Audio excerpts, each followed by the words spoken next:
அண்டம் முழுதும் ஒன்றினுள் அடக்கம். அதுவே ஆனை முகமெனும் ஓங்கார விளக்கம். சுழலும் கோள்கள் அவன் சொல் கேட்கும். அவனை தொழுதால் போதும் நல்லதே நடக்கும். ஆனை முகனை தொழுதால் நவக்கிரகங்களும் மகிழும்.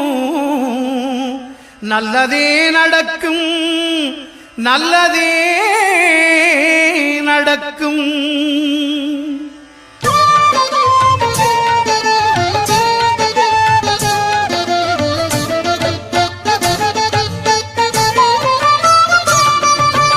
ஒன்பது கோளும் ஒன்றாய் காண